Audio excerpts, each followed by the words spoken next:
Donc,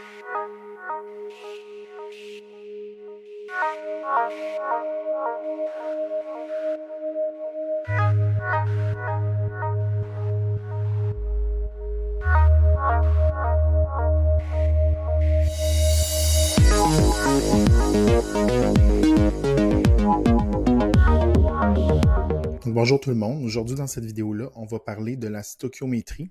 La stoichiométrie, c'est le gros morceau du chapitre 4 en STE. Donc, ça va être vraiment important de porter une attention particulière là, à chaque exemple, puis de prendre le temps de les mettre dans nos notes de cours. En fait, la stoichiométrie, ça revient toujours à la même chose. Ça revient à faire des proportions, ou on peut utiliser le terme produit croisé, là.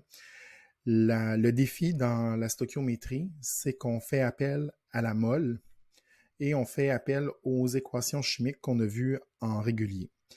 Donc, il faut tout mettre ça ensemble pour être capable de faire la stoichiométrie. Donc, je vous donne le temps d'écrire dans vos notes. On est encore dans le chapitre 4. On se fait un sous-titre pour la stoichiométrie et les notions de stoichiométrie vont être réparties en 2 capsules vidéo.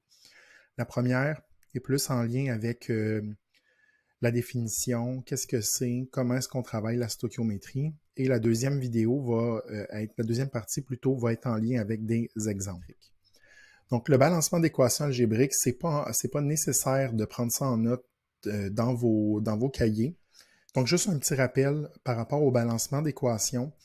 En régulier, ça fait partie du programme, on l'a déjà vu. Donc, ajouter des coefficients devant les molécules dans notre équation chimique pour faire en sorte que la loi de la conservation de la masse soit respectée. Donc, on veut avoir le même nombre d'atomes de chaque élément, de chaque côté de l'équation, autant du côté des réactifs que du côté des produits. Il existe une méthode algébrique, donc j'en ai parlé rapidement, là, mais peut-être un petit rappel, puis ça c'est sur Classroom, vous avez accès à la présentation que je vous montre aujourd'hui. Donc, comment est-ce qu'on fait? En fait, on va placer un coefficient, mais en lettres, devant chacune des molécules. Ensuite, on se construit une équation pour chacun des éléments et on va donner une valeur à résoudre. Donc, je ne vais pas passer plus de temps là-dessus, mais Alloprof a fait un excellent exemple. Donc, ça, vous y avez accès. Vous allez pouvoir cliquer sur le lien. Puis, il y a une démarche là, qui est assez claire pour revoir le balancement d'équations, mais de façon algébrique. La façon classique qu'on a vue en régulier fonctionne tout aussi bien. Pourquoi est-ce que je parle de balancement d'équations avant de stoichiométrie? C'est parce que ça va être bien important de balancer nos équations, de s'assurer que notre équation soit balancée avant de faire nos calculs stoichiométriques. Donc, la stoichiométrie, c'est une technique en sciences qui nous permet d'étudier des quantités de réactifs qui sont nécessaires à faire une réaction et de la quantité de produits qui vont être formés. En fait, ça va nous permettre de faire des déductions, de faire des prédictions pour savoir si moi, par exemple, je veux produire une masse de 30 grammes d'une substance et je sais quel réactif j'ai besoin, ben je vais être en mesure avec la stoichiométrie de prédire exactement les quantités nécessaires, donc la masse de chacun de mes réactifs. Donc, je vous laisse prendre ça en note, puis ensuite, on se retrouve pour une mise en contexte. Une mise en contexte pour voir le balancement d'équations maintenant qui s'applique sur la première réaction qu'on va utiliser pour nos exemples de stoichiométrie. Donc, j'ai pris la réaction de décomposition du peroxyde d'hydrogène. Donc, le peroxyde d'hydrogène, ça se vend en pharmacie. On peut utiliser ça, entre autres, pour désinfecter des plaies. Après un certain temps, le peroxyde d'hydrogène, il se décompose. Il se décompose en eau et il se décompose en oxygène gazeux. C'est pour ça que sur les bouteilles de peroxyde d'hydrogène, il y a toujours une date d'expiration, parce qu'après un certain temps, il n'y a plus de peroxyde d'hydrogène, puisqu'il y a dans notre bouteille, c'est juste de l'eau. Si on remarque notre équation ici, elle n'est pas balancée. Je n'ai pas le même nombre d'atomes de chaque élément de chaque côté. Oui, c'est balancé pour l'hydrogène, j'ai 2 atomes de chaque côté, mais maintenant, si je regarde pour l'oxygène, j'en ai 2 du côté de mes réactifs, mais j'en ai 1 ici et 2 là, donc un total de 3 du côté de mes produits. Donc, ce n'est pas balancé. Peut-être on peut mettre la vidéo sur pause, prendre un petit 30 secondes pour essayer de balancer cette équation-là. Et là, ben, je vous rappelle que avant d'étudier quoi que ce soit en lien avec la stoichiométrie, il faut s'assurer que notre équation soit balancée, comme j'ai dit précédemment. Et là, je vous donne la réponse. Pour l'équation balancée, ça va ressembler à ça. Donc, j'ai mis mes coefficients en rouge. Ici, c'est sous-entendu pour le dioxygène que c'est 1, le coefficient, mais on n'est pas obligé de le mettre. Je vous rappelle aussi que les coefficients qu'on ajoute devant les molécules doivent toujours être des nombres entiers. Jamais des chiffres à virgule, jamais des nombres fractionnaires, jamais des fractions. Et on doit s'assurer de réduire nos coefficients à la plus simple expression. C'est-à-dire que si en balançant, j'ai arrivé à quelque chose qui ressemble à 4, 4 et 2, bien là, on voit qu'il y a un facteur de 2 en commun et on devrait réduire à 2, 2, 1. Donc, on divise tout par 2 si c'est possible, on divise tout par 3 si c'est possible. On doit avoir la plus simple expression. Donc, c'est vraiment pour la mise en contexte de la stoichiométrie. Et là, ben, on va voir un peu plus en détail vers quoi on s'en va là, pour faire des calculs avec ça. Donc là, avant de commencer, on va se faire, moi c'est ma technique, je me fais un genre de tableau. Donc je vais peut-être mettre la vidéo sur pause, le temps de retranscrire ce tableau-là pour analyser ce qui se passe vraiment en termes de la réaction.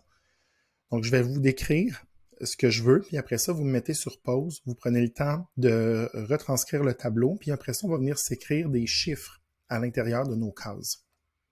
Donc, on se fait un tableau pour avoir une colonne pour chacune des molécules qui est impliquée dans la réaction. Ensuite, on va devoir analyser deux choses.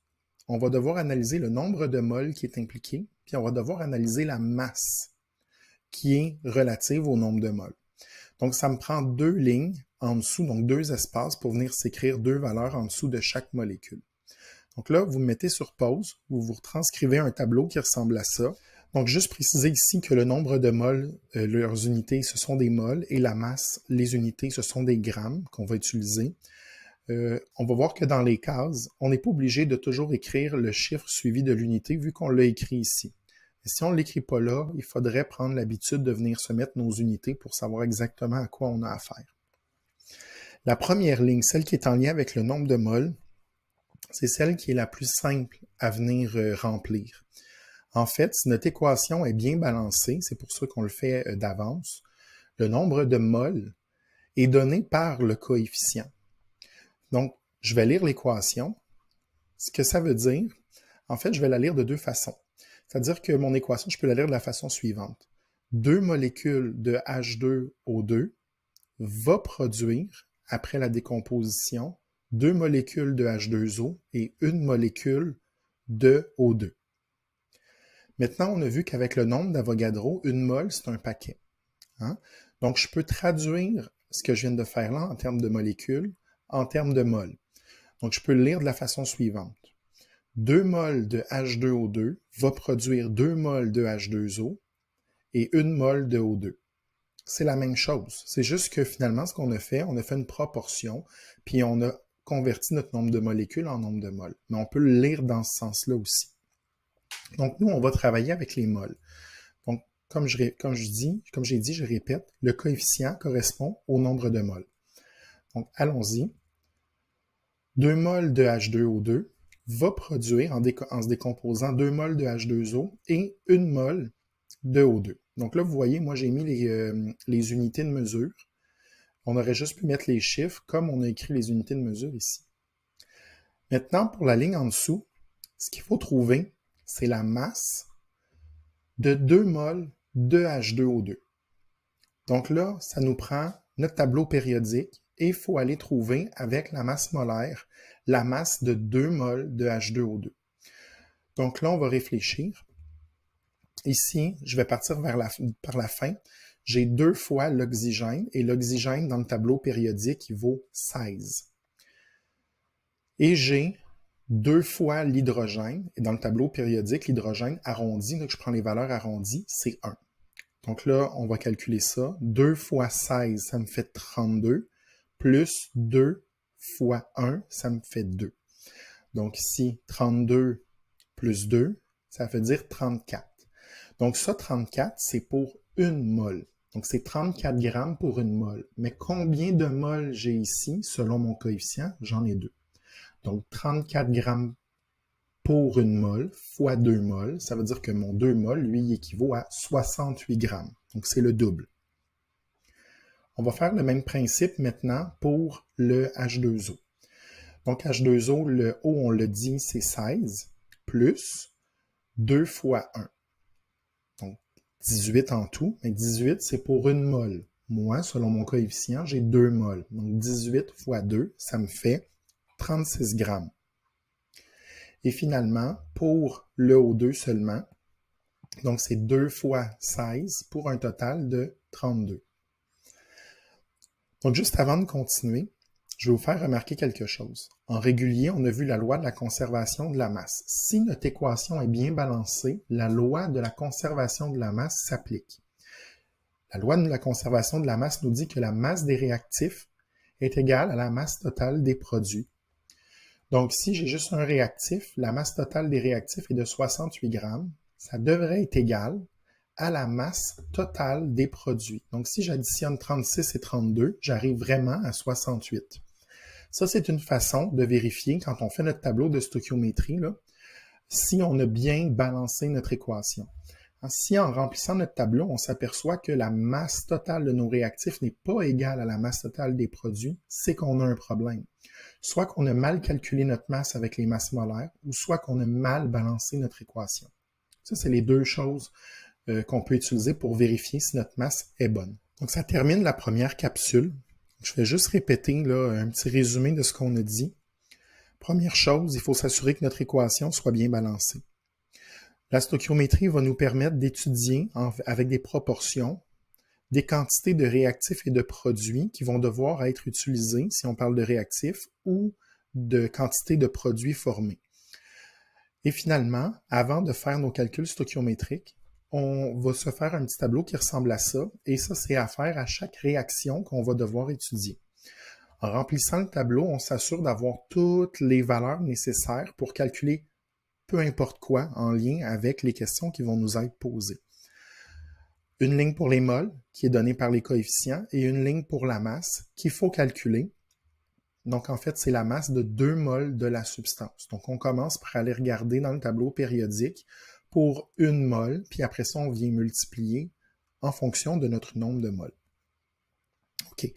Et on se revoit dans une prochaine capsule, où on va commencer à faire nos calculs pour les exemples.